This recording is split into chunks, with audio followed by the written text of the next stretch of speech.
Então, boa noite a todos e a todas. É uma alegria muito grande estar aqui na nossa casa, Suave Caminho. É literalmente a nossa casa mesmo. E quando a gente vem fazer qualquer trabalho que seja aqui nessa casa, a gente fica muito feliz, porque a gente está vendo aqui pessoas da nossa família, nossos amigos, nossos irmãos, que a gente convive semanalmente.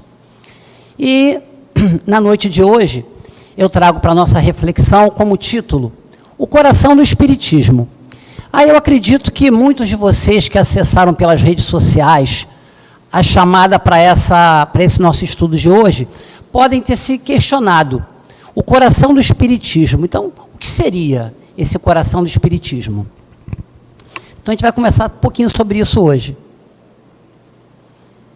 Então, para nós, a gente entende como o coração do Espiritismo é o grande aniversariante do ano de 2024. É essa obra abençoada que foi publicada na sua primeira edição, no dia 15 de abril de 1864, que é o Evangelho segundo o Espiritismo. Mas aí vocês podem fazer a seguinte pergunta: por que é o coração do Espiritismo? Aí vamos analisar aqueles 5 livros que estão aqui do lado de cá, que são os 5 livros que a gente considera como sendo o Pentateuco. Será que essa obra é mais importante do que aqueles outros 4 livros? Ou seja, será que o Evangelho é mais importante que o Livro dos Espíritos, que o Livro dos Médios, que o Céu e o Inferno e a Gênese?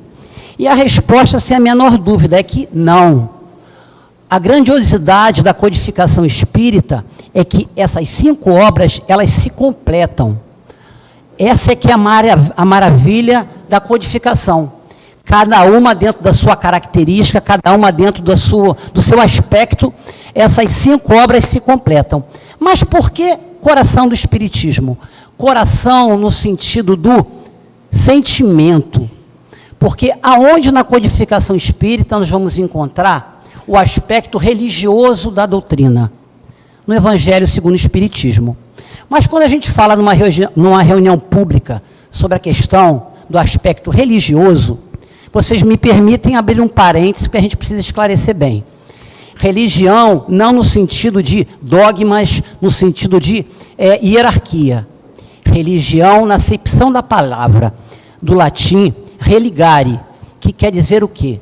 Nos ligar com a divindade. Então, o Evangelho é sim onde nós vamos encontrar esse aspecto religioso da codificação espírita. E lá também, queridos amigos e amigas, vamos encontrar os ensinos morais do Mestre Jesus. E aí eu pergunto a vocês, em todos os momentos, o Evangelho segundo o Espiritismo e as mensagens do Cristo são maravilhosas, no momento de alegria.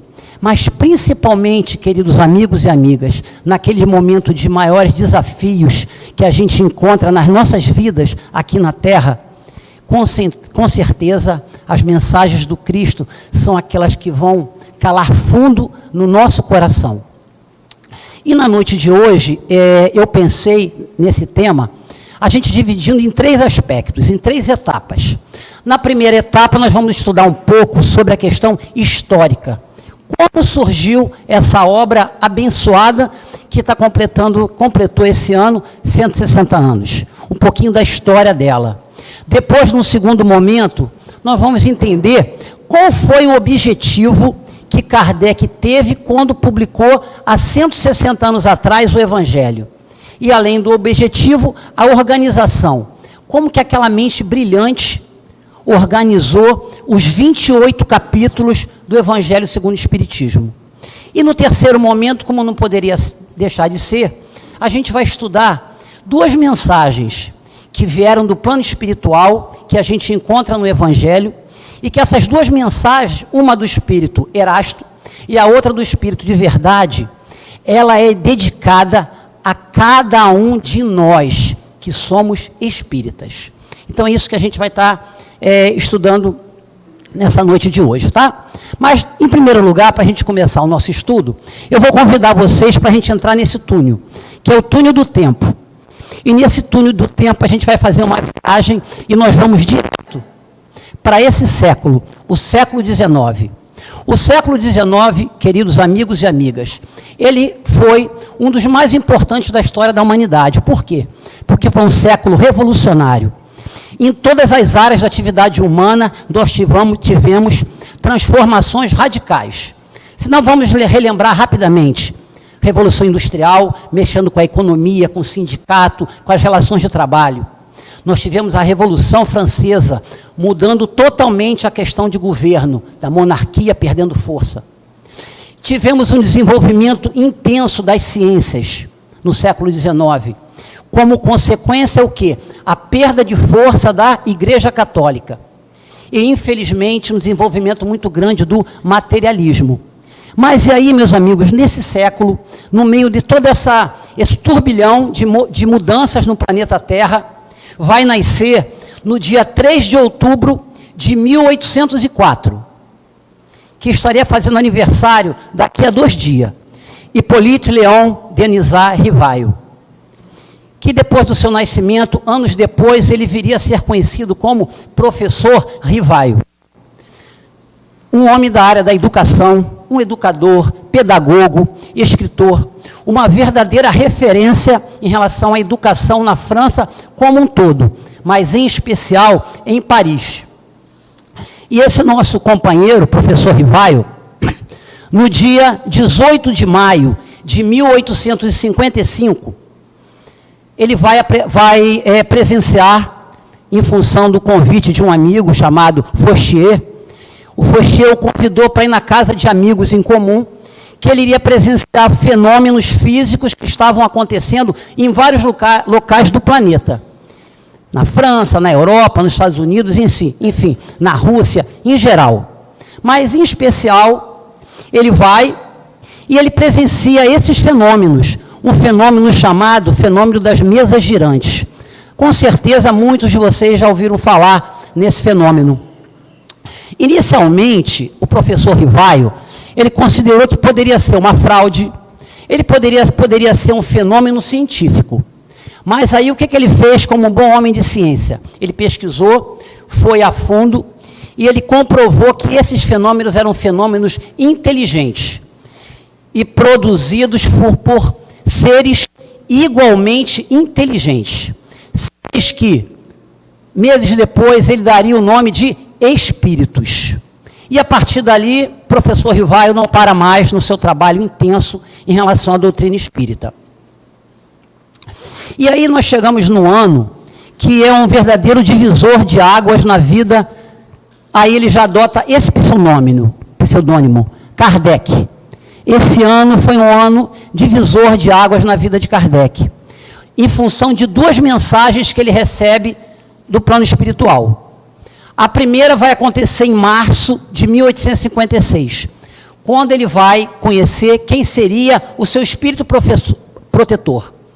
E num diálogo, através de uma psicografia, esse espírito protetor se identifica e diz para ele: para ti chamar-me-ei a verdade. E a gente vai encontrar esse diálogo belíssimo nesse livro aqui, Obras Póstumas. Então, recomendo essa leitura. Mas e aí, esse primeiro contato, quando Kardec passa a saber quem seria o seu espírito protetor, passa o tempo, e no mês de junho de 1856, ele recebe uma segunda mensagem, essa muito mais profunda, quando Kardec saberia qual seria a sua missão dentro da codificação espírita. Vocês me perdoem a leitura.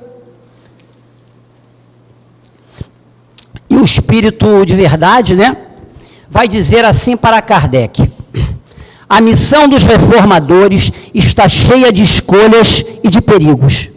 A tua é rude, disso te previno, porque é o mundo inteiro que se trata de agitar e de transformar. Não creias que bastará publicar 1, 2, 5, 10 livros e ficar tranquilos em vossa casa. Precisará expor-te ao perigo. Levantarão contra ti ódios terríveis, inimigos obstinados. Estarás em luta contra a calúnia, traição, mesmo daqueles mais devotados. Sacrificará o teu repouso, a tua saúde e mesmo a tua vida, porque sem isso viverias por muito mais tempo. Olha bem, né? E todos esses itens que o Espírito de Verdade passa para Kardec, cada um deles aconteceu realmente. Mas, para finalizar essa comunicação do Espírito de Verdade para com Kardec, ele vai finalizar com uma mensagem fundamental. Ele diz assim: não ouvides que podeis vencer como podeis falir. Nesse último caso, um outro te substituiria, porque os desígnios do Senhor não repousam sobre a cabeça de um homem. Então, vamos traduzir isso para o nosso linguajar de hoje. Kardec, você pode dar tudo certo, mas se não der certo, outro vai te substituir. Esse recado é só para Kardec? É para o Márcio. Quando o Márcio vem aqui e fica, de repente, vaidoso, orgulhoso, se achando que ele é a pessoa que vai trazer o estudo mais importante, e que se ele não vier, o trabalho vai parar, ele está terminantemente enganado. Porque o mais importante não é quem executa o trabalho, é o trabalho. Se o Márcio não viesse aqui hoje, outro viria no lugar do Márcio e faria um estudo melhor do que o Márcio. Agora, a pergunta que cada um de nós que somos tarefeiros, trabalhadores do movimento espírita, essa mensagem é só para Kardec e para o Márcio? Ou ela é para cada um de nós, independente do trabalho que a gente execute na casa espírita? Daqueles que são necessários de maior complexidade, quanto aqueles que teoricamente poderiam ser atividades um pouco mais simples na execução. Mas, de qualquer maneira, o conceito e a mensagem foi dada. E o mais maravilhoso é que Kardec não se melindrou, porque ele poderia ficar vaidoso. O Espírito de Verdade disse que se eu não fizer, outro vai fazer no meu lugar, então eu abandono. Muito pelo contrário. Ele fez o trabalho belíssimo, maravilhoso e fundamental para todos nós. Mas e aí o tempo passa, queridos amigos, chegamos em 57, onde essa obra maravilhosa também é publicada, né? O Livro dos Espíritos. Seguimos as revistas espíritas, que eu até trouxe ali para exemplificar. São 12 exemplares, a Rosa está até apontando ali. São uma obra maravilhosa, que iniciou-se a sua publicação mensal a partir de janeiro de 1858 e foi até final de 1869. E Kardec, assinando, foi até o final de março de 1869, quando ele desencarna, no dia 31 de março de 1869. O que é o Espiritismo, que é uma obra que eu sempre indico para quem está iniciando no movimento espírita, porque foi uma obra pensada por Kardec, no intuito de quê? Difundir a doutrina espírita, porque é um livro fininho, de perguntas e respostas, de forma muito clara.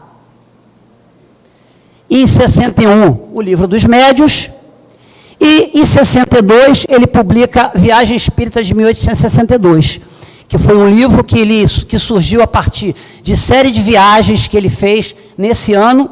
Ele compilou esses dados dessas viagens e trouxe para a gente. Mas aí, queridos amigos, nós chegamos nesse ano.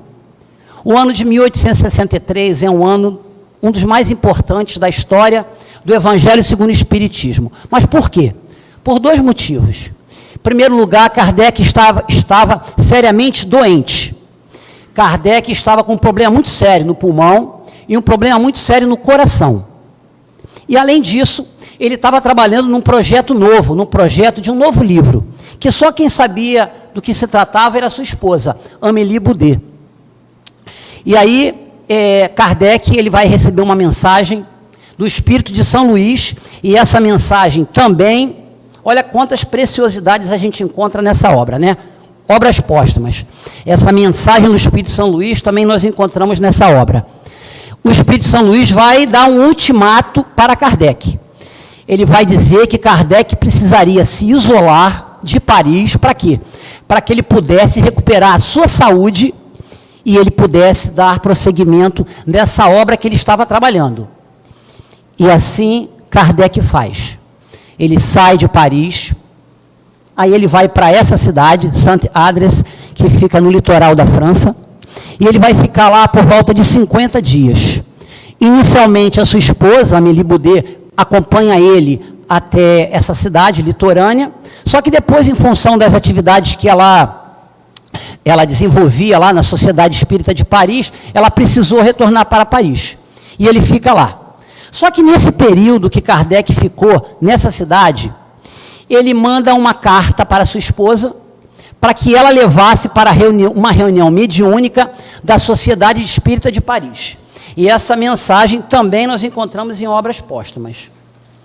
Vou trazer só um trechinho aqui que eu acho assim importantíssimo. Então, Kardec, ele pergunta, manda essa carta para a sua esposa e faz essa pergunta para que ela levasse para a reunião mediúnica. A pergunta que Kardec faz é assim: que pensais da nova obra em que trabalho nesse momento? Que pensais da nova obra em que trabalho nesse momento? Ele joga essa pergunta na reunião mediúnica na Sociedade Espírita de Paris. E a resposta da espiritualidade superior: esse livro das doutrinas terá uma influência considerável. Nele aborda as questões capitais, e não só o mundo religioso nele encontrará as máximas que lhe são necessárias, mas a vida prática das nações. Nele aurirão excelentes instruções. Fizeste bem em abordar questões de alta moral prática, do ponto de vista dos interesses gerais, dos interesses sociais e dos interesses religiosos. Então, queridos amigos e amigas, o que é o Evangelho? O Evangelho é esse guia prático. Ele não é um guia teórico, ele é um guia prático de como viver em sociedade. É um guia prático de conviver com o outro. Esse é o Evangelho segundo o Espiritismo. E aí o tempo passa, Kardec se recupera, e depois de 50 dias ele retorna para Paris. E aí, no dia 15 de abril de 1864, Kardec publica o Evangelho segundo o Espiritismo. Inicialmente, como a gente pode ver, ele vem com o título de Imitação. Está um pouquinho alto. Deixa eu baixar um pouquinho.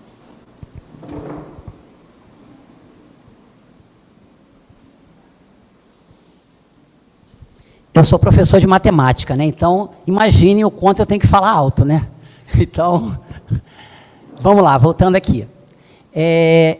Então, a primeira edição, ela vem com o título de Imitação do Evangelho segundo o Espiritismo. E a FEB, quando o Imitação, né, quando o Evangelho completou 150 anos, ela publicou essa edição, que é essa edição aqui, do Imitação do Evangelho segundo o Espiritismo. Aí vocês vão perguntar, qual é a diferença desse livro para o Evangelho que todos nós conhecemos? Esse livro, ele tem apenas 25 capítulos, e a organização dele e alguns tópicos que a gente vai estudar são diferentes. Então, assim, é uma obra que eu super recomendo, que quem gosta de se aprofundar no Evangelho, adquira. É maravilhosa, e a gente consegue ela facilmente na internet. Mas e aí, isso em 1864. No ano seguinte, a gente vai ver que eu marquei aqui em vermelho, ó, aqui está escrito Imitação, aqui está escrito já o Evangelho. Por quê? Por sugestão do seu editor-chefe, o senhor Didier, ele sugere que se retirasse essa palavra imitação, porque poderia ter um sentido pejorativo. Então ele vai e retira o imitação. Então, ele já usa a denominação que a gente conhece até hoje, Evangelho segundo o Espiritismo. Só que essa aqui de 65 ainda continua sendo o seu conteúdo exatamente igual como a edição de 1864. Então, a primeira edição e a segunda só muda a questão do título. Aí sim, na terceira, que é aquela que todos nós conhecemos, na realidade ela não é de 1864. A terceira, ela é do início, né, de 1866, que exatamente é publicado o quê? Esse Evangelho que nós conhecemos, com 28 capítulos, e na organização que todos nós conhecemos, ou a maioria de nós conhecemos. E aí, nós concluímos essa primeira etapa do nosso estudo, que eu falei com vocês. Mas uma pergunta eu me fazia quando eu comecei a frequentar o movimento espírita, há muitos anos atrás. Eu me fazia essa pergunta. O Evangelho segundo o Espiritismo, ele substitui o Novo Testamento? Eu achava que sim. Iniciando, frequentando só as reuniões públicas, esse era o entendimento que eu tinha. Totalmente equivocado da minha parte. Porque o Evangelho segundo o Espiritismo, ele não veio para substituir o Novo Testamento, de maneira nenhuma. Jesus, certa vez, ele nos disse que ele seria o caminho, a verdade e a vida. E no movimento espírita, a gente faz um simbolismo que eu acho muito interessante, que é com relação a uma porta. É como se Jesus fosse essa porta que se abre e que nos dá esse caminho, a verdade e a vida. Então, Jesus é como se ele fosse a porta. E a codificação espírita é como se fosse aquela chave maravilhosa que a gente consegue abrir essa porta. Por quê? Através do Evangelho, segundo o Espiritismo, e através da codificação espírita, a gente consegue entender de forma clara, cristalina, as máximas e os ensinos do Mestre Jesus. E aí, queridos amigos e amigas, chegamos na segunda etapa do nosso estudo de hoje. Então, vamos procurar entender de forma muito sucinta qual foi o objetivo, já que não era para substituir o Evangelho, o Novo Testamento. Então, qual é o objetivo do Evangelho? E como é que é essa organização? Então,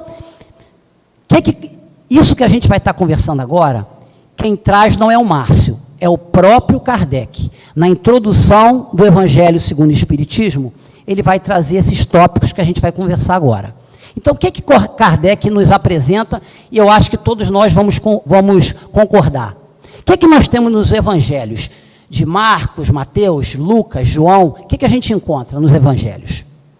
Os atos comuns da vida do Cristo, tá certo? A gente encontra o dia a dia do Mestre. Nós encontramos também nos evangelhos o quê?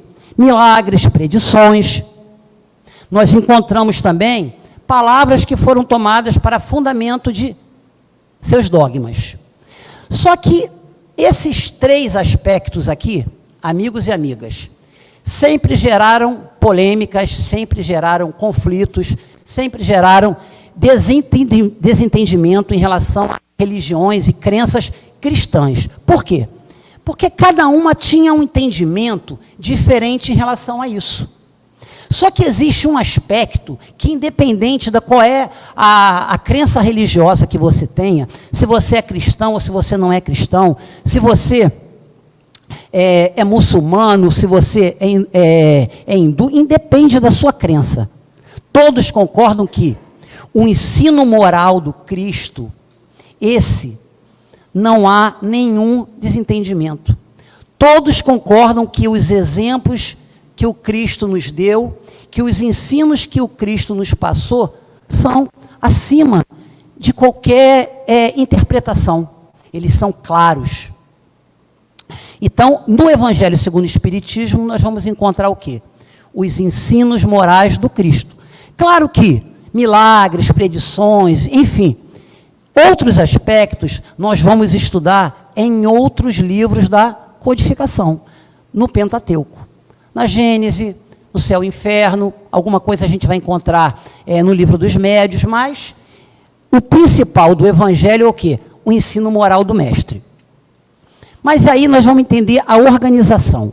Como é que como é que Kardec pensou a organização do Evangelho segundo o Espiritismo? E ele vai trazer essa explicação na própria introdução do Evangelho. O que ele diz para nós? Kardec, ele vai agrupar em função dos conteúdos, ele vai juntando os diversos capítulos. Aqueles capítulos que têm afinidade, ele coloca eles juntos. E vai organizando eles em sequência. Então, esse é o conceito, essa é a ideia que Kardec tinha e trouxe para nós. E a gente vai encontrar, ele vai organizar em 5 grupos, das premissas, o ideal a atingir, processo individual, processo coletivo e a reunião do homem com Deus. E a gente vai encontrar muitas informações com relação a isso. Deixa eu pegar aqui. Essa obra aqui, meus amigos e amigas, são orientações para o estudo do Evangelho. Eu indico essa leitura.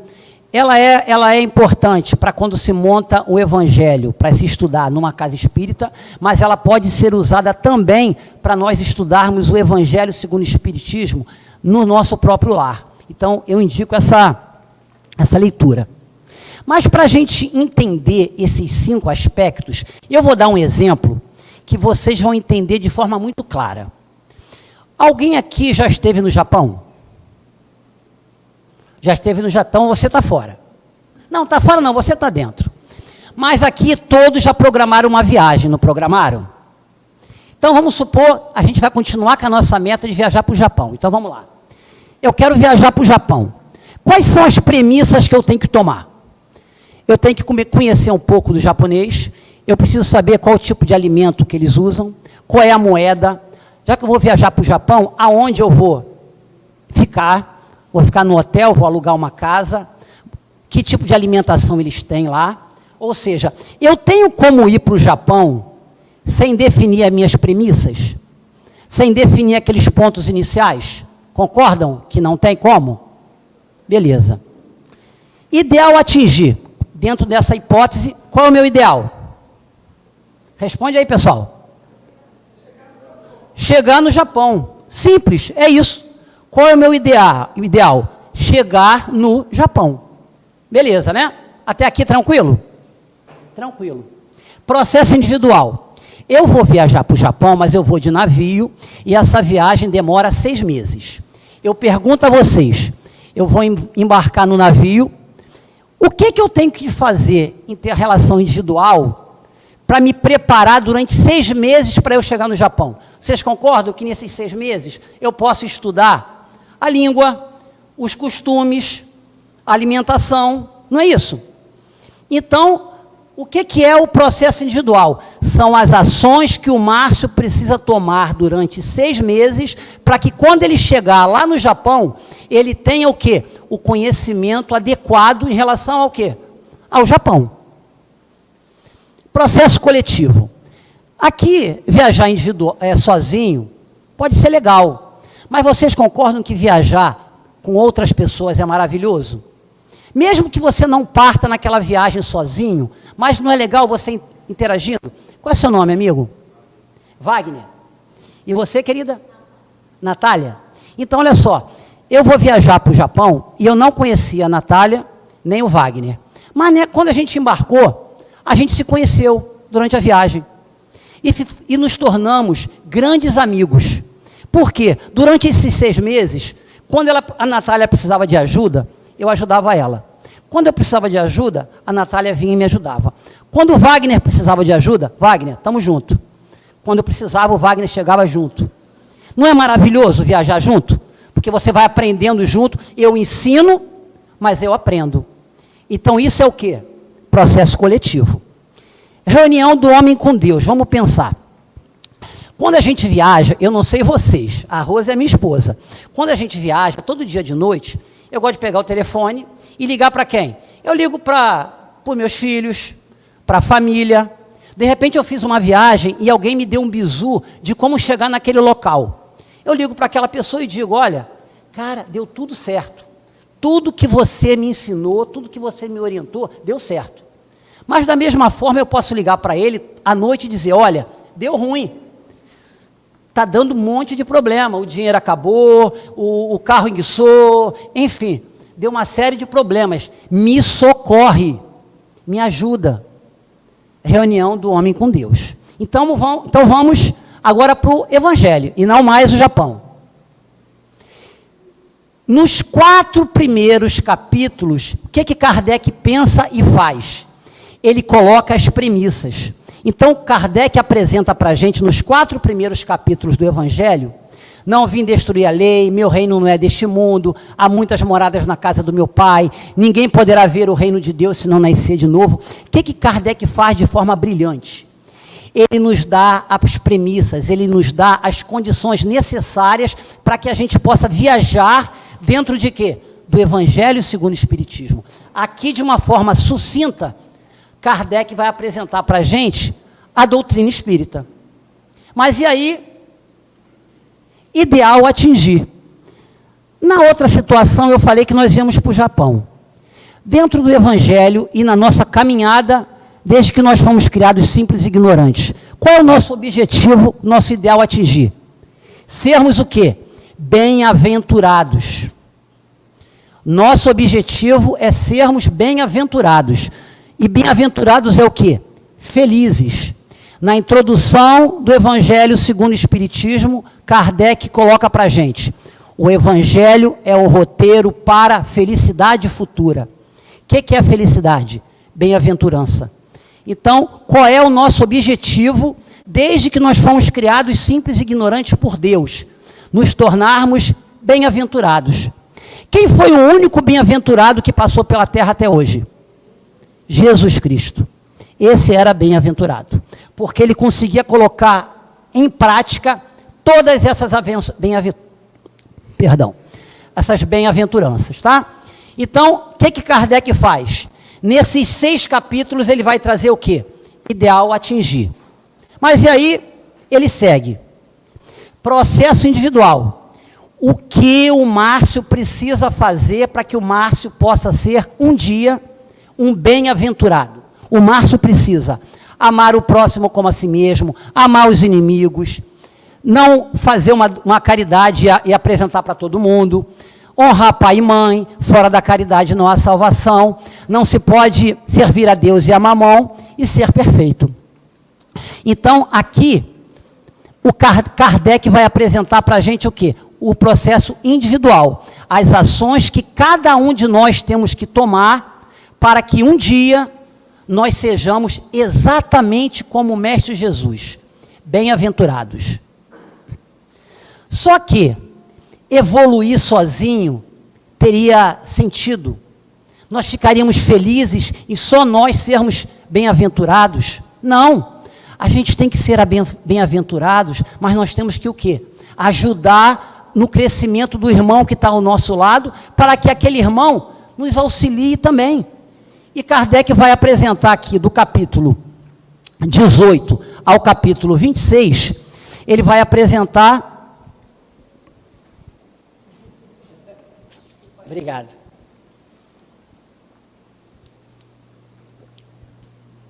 É aquele ditado, né? Casa de ferreiro, espeta de pau. Mas vamos lá, pessoal, a gente está em casa, tá? Então vocês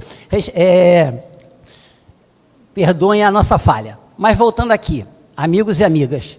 Então, quais são essas ações? São ações coletivas, são as ações que nós temos que tomar enquanto coletividade. Para quê? Para que todos nós possamos evoluir.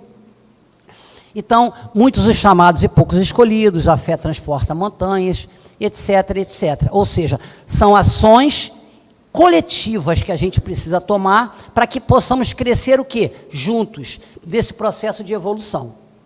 E, finalizando, a reunião do homem com Deus, que são os 2 últimos capítulos. O capítulo Pedi, Obtereis e a coletânea de preces espíritas. Porque aqui é aquela ligação que a gente precisa fazer todos os dias à noite. Todos os dias à noite a gente precisa pegar o telefone, aquele telefone invisível, e fazer contato com Deus, com Jesus, com a espiritualidade amiga, com o nosso anjo da guarda, e o quê? Agradecer. Deu tudo certo hoje, graças ao Senhor Deus, deu tudo certo. Agradecer porque deu tudo certo. Ou então, pedir socorro, pedir ajuda. Estou com um monte de problema, não está dando nada certo, mas com a sua ajuda, Jesus, com a sua ajuda, mentor espiritual, eu vou conseguir sair dessa situação. Exatamente nesses 2 capítulos, que é a reunião do homem com Deus. E aí, nós entramos na última etapa do nosso estudo de hoje, nessa viagem que a gente está fazendo pelo Evangelho.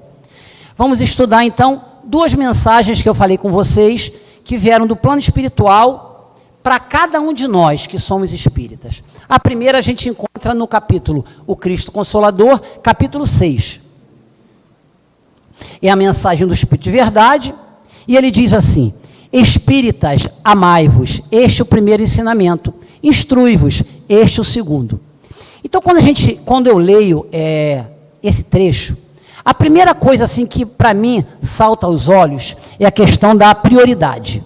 Se a gente for ver, o que o Espírito de verdade diz para a gente? Olha, em primeiro lugar, é amar, não é se instruir. Não quer dizer que nós não precisemos nos instruir, mas qual é a prioridade? Amar. E esse amar não é o amar físico, é o amar que Paulo nos trouxe, é aquele amar que é o amor em movimento, que se chama o quê? Caridade. Caridade com o outro também, mas caridade entre nós, entre nós que somos espíritas, entre nós que somos do movimento espírita. E quem vai nos ajudar a entender um pouquinho mais sobre essa questão de espíritas amai-vos, este é o primeiro ensinamento, instrui-vos, esse é o segundo. Nesse livro, O Consolador, quem vai nos ajudar a entender é Emmanuel. Emmanuel, na questão 224 do livro O Consolador, Emmanuel vai dizer para a gente assim, que para a gente conseguir a nossa evolução espiritual, é importante que nós possamos desenvolver as famosas duas asas do movimento espírita, que a gente sempre repete. Quais são essas duas asas? É a asa do sentimento e a asa da sabedoria. As duas asas que, se a gente desenvolver, nós vamos conseguir o quê? A nossa evolução espiritual. Só que o Emmanuel diz uma coisa assim que é fundamental. Enquanto a questão do sentimento não há limite, a do saber, a gente se coloca em risco. Por quê? Se nós desenvolvermos apenas ou em maior intensidade o saber e o sentimento não for em paralelo, nós corremos qual risco? Da vaidade, do orgulho, e nós nos acharmos melhores do que o outro, só porque o outro não tem o conhecimento. Então, Emmanuel puxa a nossa orelha e desperta o nosso entendimento e a nossa atenção. O sentimento e o saber precisa correr em paralelo. Mas e aí, meus amigos, quando a gente fala, falamos do amor, que é a prioridade, mas é importante a gente também entender a questão dos truvos. Principalmente nos dias atuais, no mundo que a gente vive. Eu acredito que na história da humanidade nós nunca tivemos tanto acesso à informação. Só que pelo excesso de informação, a grande maioria das pessoas se tornaram preguiçosas. Por quê? Elas querem aquela informação curta. Aquilo bem superficial. E eu leio algo de forma muito superficial e a partir dali eu me sinto o PhD. Eu sou o doutor daquele assunto tendo lido poucas linhas. E eu já ouvi no próprio movimento espírita algumas pessoas que dizem: a codificação espírita precisa ser modernizada. A codificação espírita precisa ser repaginada para o século XXI. Uma linguagem do século XIX já está ultrapassada.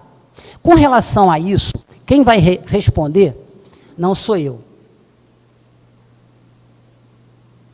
Quem vai responder é o nosso querido codificador Kardec. Na Revista Espírita de 1864, Kardec diz assim para a gente: ora, para saber se há boa ou má aplicação de uma coisa, deve-se conhecê-la, não superficialmente, mas a fundo. Se for de a um concerto para saber se a música é boa, e se os seus músicos a executam bem, antes de tudo é preciso saibas música. Então, qual é o ensino de Kardec? Para a gente poder avaliar se a codificação espírita precisa ser repaginada ou não, primeiro a gente precisa conhecer a codificação espírita. O meu conhecimento da doutrina espírita é ínfimo. Mas pelo pouco que eu conheço, me leva a concluir que a doutrina espírita ela não é do século XIX. Ela é do século XXV. Ela está à frente do nosso tempo. Kardec está na vanguarda de todos os conhecimentos que a gente pode entender. Porque Kardec não escreveu sozinho. Ele escreveu junto com uma pleia de espíritos superiores que orientaram, que deram o subsídio, que deram todas as condições para que ele pudesse desenvolver esse trabalho. E em cima disso, no ano passado, eu participei, foi em outubro do ano passado, eu participei do encontro estadual da área de educação, promovida promovido pela FEB, Federação Espírita Brasileira, e pelo CERJ, no ano passado. E foi falado justamente sobre essa questão ligada à busca do conhecimento e da codificação espírita. E lá, as duas senhoras que organizaram, que eram inclusive da FEB, elas fizeram esse questionamento. Qual o seu conhecimento da doutrina espírita? E eu queria dar 15 segundos para que cada um pensasse qual o seu conhecimento da doutrina espírita. Não precisa responder. 15 segundos. De 0 a 100%. Quanto eu acho que eu conheço da doutrina espírita? 15 segundos. Não precisam responder. Para mim. Sem spoiler, sem... Não precisa dizer para o coleguinha o quanto conhece. Beleza? Todo mundo já respondeu para si? Então vamos lá. Eu gosto de botar aqui a fonte, porque eu não estou inventando a roda. Federação Espírita Brasileira. Esses dados são da Federação Espírita Brasileira. Então, ó, aqueles que já leram e estudaram o Pentateuco. O Pentateuco é o quê? São essas 5 obras maravilhosas. Ou seja, aqueles que estudaram e leram o Pentateuco conhecem 37% da codificação espírita. Aqueles que já leram e estudaram as revistas espíritas. Quem são essas revistas espíritas? Aqueles 12 livros ali. Aqueles que já leram e estudaram os 12 livros conhecem 51% da codificação espírita. Sobrou quanto? 12. 12% são as obras subsidiárias. Aí vocês podem me perguntar, o que são essas obras subsidiárias? Os 500 livros e pouco do Chico, os cento e poucos livros do Divaldo, todos os livros de Leon Denis, Camille Flammarion, Gabriel Delany, e tantos outros. Então, qual é a reflexão que a gente pode se fazer? Aonde eu detenho mais conhecimento da doutrina espírita? Nos 12%? Não. Naqueles 17 livros. Ou seja, meus amigos,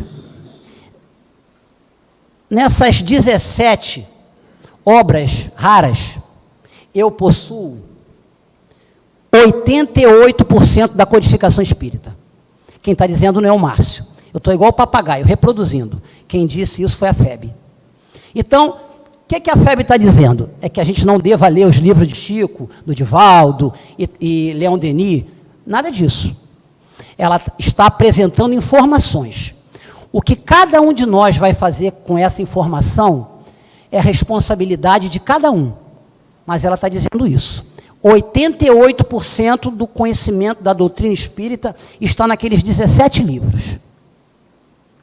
Mas e aí, nós vamos, para a última parte, para a gente já finalizar o nosso estudo, os trabalhadores da última hora, que é uma mensagem também que a gente vai encontrar direcionada para nós, que somos espíritas. É do Espírito Erasto, e ele diz assim, esse Missão dos Espíritos, eles são aproximadamente 2 páginas, tá? Eu trouxe para a gente refletir apenas 4 pontos que para mim são os mais importantes. Mas então vamos lá. Não escutais já o ruído da tempestade que há de arrebatar o velho mundo e o conjunto das iniquidades terrenas? Então vamos entender um pouquinho, eu marquei de azul aqui, dessa mensagem de Erasto. O que Erasto está dizendo para a gente? Não escutais já o ruído da tempestade. Que ruído da tempestade a gente está ouvindo hoje? E a Rose, inclusive, falou na sua prece inicial. Guerras, tormentos. A gente não está ouvindo isso? Quando a gente faz uma mudança de uma casa para outra, a gente não tem que transferir os móveis, não aparecem várias sujeiras, várias complicações, que a gente vai deixando tudo de trás dos móveis escondido, debaixo do tapete a gente vai escondendo. Então, o que ele está dizendo para a gente? Essas tempestades que há de arrebatar, que há de arrancar o velho mundo. Velho mundo que ele está dizendo não é a Europa, como se dizia antigamente, falava-se que o velho mundo era a Europa. Não. Velho mundo é esse mundo que a gente vive, esse planeta ainda de provas e expiações, que a gente está num processo de evolução para onde? Na transição para onde? Para o mundo de regeneração. Então, para que a gente possa chegar no mundo de regeneração, precisa ser arrebatado o quê? O velho mundo, que é a nossa forma de pensar ainda, que nós temos, que o Márcio tem, materialismo, de consumismo, que nós temos, em especial o Márcio. E as iniquidades, o que são iniquidades? São essas mentiras. E isso tudo nós temos o quê? Nesse momento de transição do planeta. Mas e aí, Erasto vai fazer um convite para nós. Erasto diz assim, ó, e despregar o novo dogma da reencarnação e da elevação dos espíritos, conforme tenham cumprido, bem ou mal, suas missões e suportado suas provas terrestres. Então, em primeiro lugar, eu marquei e despregar. Vamos pensar primeiro só nessas duas palavrinhas. E despregar. O que muitas das vezes nós, no movimento espírita, a gente fala? Não, a gente não precisa pregar, a gente não precisa falar da doutrina espírita para o outro que não é espírita. A gente precisa dar exemplo. Se eu der o exemplo, está tranquilo, a minha conduta ética, respeitosa, eu preciso dar o exemplo. Só que Erasto está dizendo para a gente que a gente precisa dar algo além de apenas o exemplo. E quem vai nos ajudar com isso não poderia ser outro que não Allan Kardec. Ele vai falar exatamente sobre isso. Dessa vez, na Revista Espírita de 1860, olhem o que Kardec diz quanto a isso. Cabe a nós, aos verdadeiros espíritas, aos que veem do espiritismo algo além, de experiências mais ou menos curiosas, fazê-lo compreendido e espalhado, tanto pregado pelo exemplo, quanto pela palavra. Então, o que Kardec está nos convidando, juntamente com o espírito Erasto? Que além da gente apenas exemplificar, nós precisamos falar. Mas nós precisamos falar o quê? E Erasto vai dizer exatamente o que a gente precisa falar. Ele marca aqui, ó, reencarnação, a elevação dos espíritos, conforme tenham cumprido bem ou mal suas missões e suportado suas provas. Então vamos entender. Erasto está dizendo para a gente que eu preciso ir para aquele irmão que não é espírita e dizer para ele que existe perispírito. Que eu preciso dizer para ele que existe vida em Marte, existe vida em Júpiter. É isso que ele disse? Ele disse que eu preciso transformar todos que estão na minha vizinhança em espíritas. Ele disse isso? Não. O que Erasto foi muito claro? Dois aspectos, reencarnação e elevação dos espíritos. Mas vocês sabem por quê? Porque esses dois itens dão consolo. Esses dois itens, quando a gente entende, aliviam o nosso coração. Eu vou dar dois exemplos que caracterizam bem isso. Você imagine uma mãe que o seu filho vai para o crime, tira a vida de uma outra pessoa e depois ele é morto pela polícia. Ele desencarna. Uma outra mãe que seu filho, num ato impensado, tira a própria vida. Que não cabe a nós julgar o ato desse irmão. Nos cabe apenas fazermos prece pelo irmão que desencarnou e pela mãe. Mas vamos lá, nesses dois cenários, essas duas mães, se elas forem acreditarem que nesses dois casos os filhos vão queimar no fogo do inferno para todo sempre, como essas mães vão entender, elas vão ter alívio no coração? Não. Agora, se elas tiverem a convicção que existe a reencarnação, de que existe um Deus que é soberanamente justo e bom, que existe um Deus que nos dá infinitas oportunidades, e além disso, que esses dois irmãos que partiram para o plano espiritual, um dia, depois de um processo de arrependimento, é claro, mas um dia, eles serão tão evoluídos quanto Jesus. Um dia, esses dois irmãos terão o mesmo amor pelo próximo que Jesus tem por cada um de nós, hoje, e tinha há 2000 anos. Eu pergunto a vocês, a reencarnação, quando bem entendida, ela não dá alívio no coração? Eu não sei a vocês, mas a mim, se eu estivesse nesse cenário, eu teria alívio no coração. E é esse alívio no coração que Erasto está o quê? Nos solicitando, nos incentivando, está nos pedindo que a gente faça. Quando a gente entende a questão da elevação dos espíritos, quando a gente suporta as dores, acreditar nisso para uma pessoa que está numa doença terminal, sofrendo com dores terríveis, acreditar nisso vai fazer com que a dor dela diminua? Muito provavelmente não. Mas pelo menos vai dar o consolo ao coração de que aquela dor, ela tem início, ela tem meio e ela terá fim um dia. Isso dá alívio ao coração. E é esse chamamento que o Espírito Erasto faz a cada um de nós. Ides e pregar. E para a gente finalizar, né, essa passagem, verdadeiros adeptos do Espiritismo, sois os escolhidos de Deus. Aí eu vou perguntar a vocês, nós fomos escolhidos para quê? Porque a gente vai ter muitas mordomias?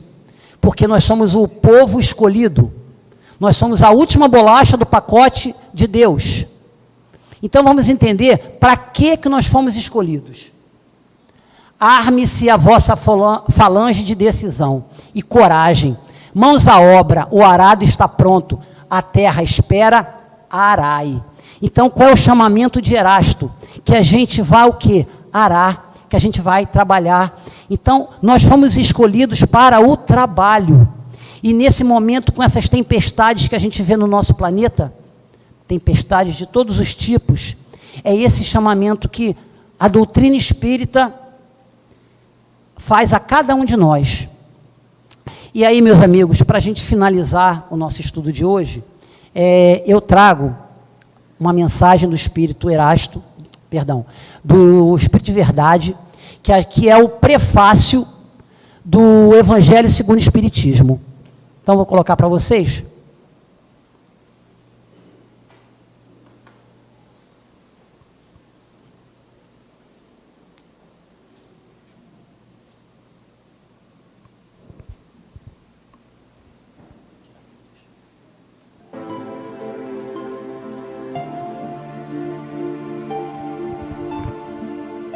Os Espíritos do Senhor, que são as virtudes dos céus, como um imenso exército que se movimenta desde que dele recebeu o comando, espalham-se por toda a superfície da terra e, semelhantes às estrelas cadentes, vêm iluminar os caminhos e abrir os olhos aos cegos. Eu vos digo em verdade que são chegados os tempos em que todas as coisas devem ser restabelecidas no seu verdadeiro sentido, para dissipar as trevas, confundir os orgulhosos e glorificar os justos. As grandes vozes do céu ressoam como sons de trombetas, e os cânticos dos anjos se reúnem. Homens, nós vos convidamos ao concerto divino, que vossas mãos tomem a lira, que vossas vozes se unam, e que num hino sagrado se estendam e vibrem de uma extremidade à outra do universo. Homens, irmãos a quem amamos, estamos junto de vós. Amai-vos também uns aos outros e dizei do fundo do coração, fazendo as vontades do Pai que está no céu: Senhor, Senhor, e podereis entrar no reino dos céus. O Espírito de Verdade. Então, antes da gente finalizar, eu queria saber, tem alguém aqui que não tenha o Evangelho segundo o Espiritismo em casa? Todos têm? Você não tem?